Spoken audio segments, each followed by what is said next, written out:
भगवान शिव की पूजा आराधना और विशेष कृपा पाने के लिए सावन का महीना, प्रदोष व्रत, सोमवार, मासिक शिवरात्रि और महाशिवरात्रि के पर्व का विशेष महत्व होता है।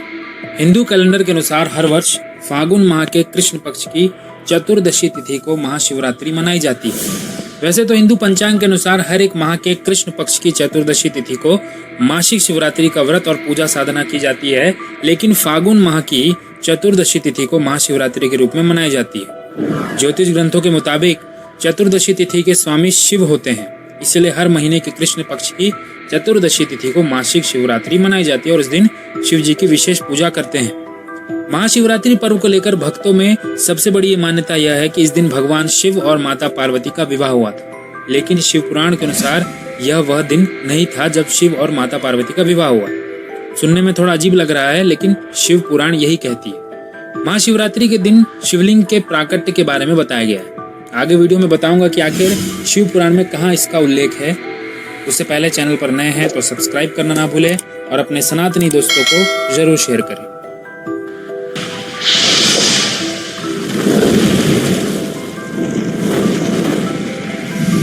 हर हर महादेव दोस्तों, स्वागत है इस नए वीडियो में। इसमें देखेंगे आखिर क्यों मनाते हैं महाशिवरात्रि का पर्व। इस पर्व से जुड़ी हुई कई मान्यताएं हैं, जिसमें भगवान शिव के प्राकट्य की बात कही गई है, माता पार्वती और भगवान शिव का विवाह का जिक्र है, समुद्र मंथन और कैलाश पर्वत से जुड़ी हुई मान्यताएं भी हैं। शिवरात्रि का अर्थ है वह रात्रि जिसका शिव तत्व के साथ घनिष्ठ संबंध है।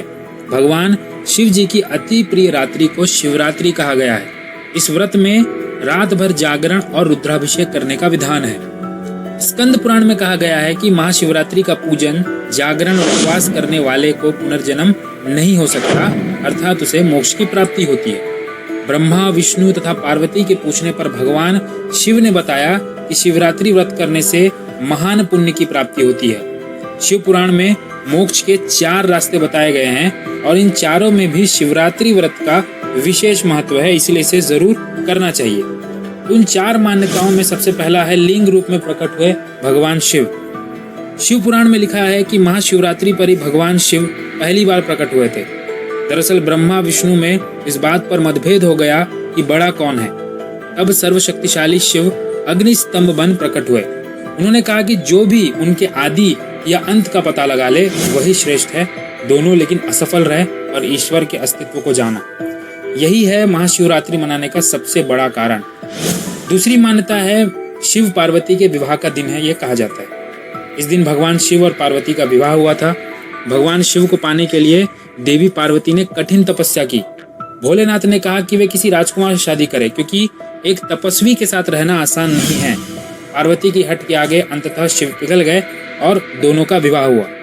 लेकिन शिव पुराण में जहाँ माता पार्वती और भगवान शिव के विवाह का जिक्र है, वो फाल्गुन महीने में नहीं किसी और महीने में किया गया है, जिसे हम आगे देखेंगे। तीसरा जो मान्यता है वो समुद्र मंथन से निकला हलाहल विष से पिया था शिव जी ने। समुद्र मंथन में सबसे पहले हलाहल विष निकला। इसकी ज्वाला तेज थी, जिसे देवता और दैत्य जलने लगे। हर तरफ त्राहिमाम होने लगा। तब सबने शंकर जी से प्रार्थना की। तब महादेव उस विष को पी गए। इसी के प्रभाव के चलते शिव जी का कंठ नीला पड़ गया और इस गर्मी को कम करने के लिए देवताओं ने शिव जी पर बिल्व पत्र चढ़ाए। माना जाता है कि वह भी शिवरात्रि का ही दिन था। एक और मान्यता है जिसमें कहा जाता है कि भगवान शिव एकात्म हुए थे और यह मान्यता कैलाश पर्वत से जुड़ी हुई है। यौगिक परंपरा में शिव देवता नहीं है, आदि गुरु माने गए हैं, यानी पहले गुरु जिनसे ज्ञान उपजा। ध्यान की अनेक सहस्त्राब्दियों के बाद एक दिन भगवान शिव कैलाश पर्वत पर पूरी तरह से स्थिर हो गए। अब उनकी सारी गतिविधियां शांत हो गई, वे पूरी तरह स्थिर हो गए। माना जाता है कि वो दिन महाशिवरात्रि का ही दिन था। तो ये थी वो 4 मान्यताएं जिससे माना जाता है कि महाशिवरात्रि पर्व मनाया जाता है। लेकिन शिव पुराण में क्या बताया गया है, अब हम उसे देखते हैं। आखिर शिव पुराण है क्या चीज? तो देखिए, शिव पुराण एक प्रमुख और सुप्रसिद्ध पुराण है। शिव पुराण सभी पुराणों में सबसे ज्यादा पढ़ा जाने वाला और सबसे महत्वपूर्ण पुराणों में से एक है। इसमें भगवान शिव के अलग अलग रूपों, अवतारों, ज्योतिर्लिंगों, भक्तों और भक्ति का विस्तृत वर्णन देखने को मिलता है। शिव पुराण में भगवान शिव की विभिन्न लीलाओं का वर्णन किया गया है। साथ ही इसमें भगवान शिव को प्रसन्न करने के लिए कुछ उपाय भी बताए गए हैं। शिव पुराण में शिव जी को वात्सल्य, दया और करुणा की मूर्ति के रूप में महिमा मंडित किया गया। इस पुराण का पाठ करने से भक्तों के अंदर भी ऐसे ही गुणों का संचार होता है। शिव पुराण में करीब 24,000 श्लोक हैं और 6 खंड हैं, जिन्हें संहिता भी कहा जाता है, जिसमें विद्येश्वर संहिता, रुद्र संहिता, कोटि रुद्र संहिता, कैलाश संहिता और वायु संहिता है। ये 6 संहिताएं शिव पुराण में है। तो अब देखते हैं शिव पुराण में कहाँ पर इसका जिक्र किया गया। ये शिव पुराण का PDF है, इसमें हम नीचे की तरफ जाते हैं तो एक अध्याय मिलेगा रुद्र संहिता। ये रुद्र संहिता का प्रथम खंड है और अपन देखेंगे रुद्र संहिता के द्वितीय खंड, जिसे सती खंड के नाम से भी जाना जाता है। नीचे की तरफ आते हैं तो उसमें अध्याय देखने को मिलेगा, अध्याय 18 शिव और सती का विवाह। ठीक है, नीचे की तरफ देखेंगे एक पैराग्राफ में लिखा हुआ है, चैत्र मास के शुक्ल पक्ष की त्रयोदशी तिथि में।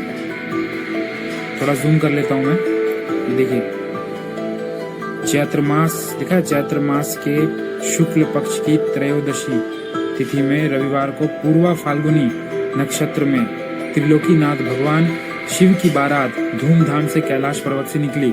उनकी बारात में मैं, देवी सरस्वती, विष्णु जी, देवी लक्ष्मी, सभी देवी देवता, मुनि और शिवगण आनंद मग्न होकर चल रहे थे। रास्ते में खूब उत्सव हो रहा था। भगवान शिव की इच्छा से बैल, बाघ, सांप, जटा और चंद्रकला उनके आभूषण बनाए गए।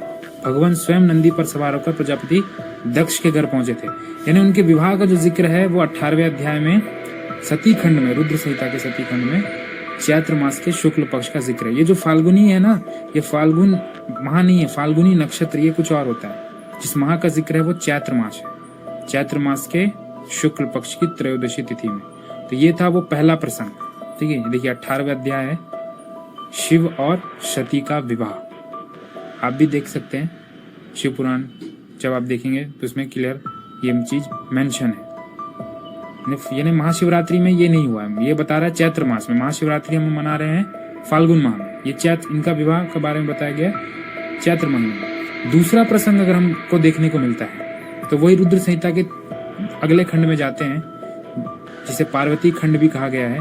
और पार्वती खंड के नीचे के स्क्रॉल करेंगे, दिखेगा आपको एक अध्याय 35वां, हिमालय का शिवजी के साथ पार्वती के विवाह का निश्चय करना, ये दिखा होगा आपको। 35वां अध्याय है ना, ये आ गया 35वां अध्याय, हिमालय का शिव जी के साथ पार्वती के विवाह का निश्चय करना। इसमें महर्षि वशिष्ठ बता रहे हैं, है ना, कौन सा समय अच्छा होगा। जैसे देखिए इसमें लिखा, देखिए मार्ग शीर्ष माह के सोमवार को लग्न में सभी शुभ ग्रहों की दृष्टि होगी। उस समय बृहस्पति भी सौभाग्य के वश में होंगे। ऐसे शुभ मुहूर्त में अपनी पुत्री पार्वती, जो कि साक्षात जगदम्बा का अवतार है, का पाणी ग्रहण भक्त वत्सल शिव से कर देने पर आप अपने आप को धन्य समझेंगे। ये लिखा हुआ है, मार्ग शीर्ष माह का जिक्र है यहाँ पर। मतलब हमने देखा कि 2 प्रसंगों में, पहला प्रसंग में देखा चैत्र महीना, दूसरे प्रसंग में हमको दिख रहा है मार्ग शीर्ष माह। मतलब महर्षि वशिष्ठ बता रहे हैं कि वो समय है, ये शुभ समय है जब विवाह होना चाहिए। यानी अपने को कहीं भी फाल्गुनी माह का जिक्र नहीं दिख रहा है। जिस फाल्गुनी माह में हम क्या मना रहे, महाशिवरात्रि का पर्व मना रहे, तो यहाँ मार्गशीर्ष महीने का जिक्र किया गया है शिव पुराण में। 35वां अध्याय, हिमालय का शिव जी के साथ पार्वती के विवाह का निश्चय करना। तो दोनों ही प्रसंगों में कहीं भी हमें नहीं दिख रहा है कि महाशिवरात्रि के दिन माता पार्वती और शिव जी का विवाह हुआ था। तो शिव पुराण में हमने देखा कि फाल्गुन महीने में माता पार्वती और शिव जी के विवाह का जिक्र नहीं दिख रहा है। तो शिव महाशिवरात्रि के दिन हुआ क्या था, इसका जिक्र आपको देखने को मिलेगा विश्वेश्वर संहिता में, स्कंद पुराण में और शिव रहस्य में। इस दिन कहा गया है कि भगवान शिव जो है वो शिवलिंग रूप में प्राकट्य हुए थे, यानी उनका जन्मदिन था। एक तरीके से कह सकते हैं कि ब्रह्मा विष्णु के सामने वो प्रकट हुए थे। यानी एक तरीके से जो महाशिवरात्रि है वो उनका जन्मदिन है।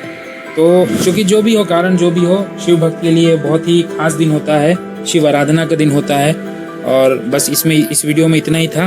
तो आखिर आपको पता चल गया हो कि महाशिवरात्रि पर्व क्यों मनाते हैं। वीडियो थोड़ा भी अच्छा लगा हो तो लाइक करें, अपने सनातनी दोस्तों को जरूर शेयर करें और कमेंट पे हर हर महादेव लिखना ना भूलें।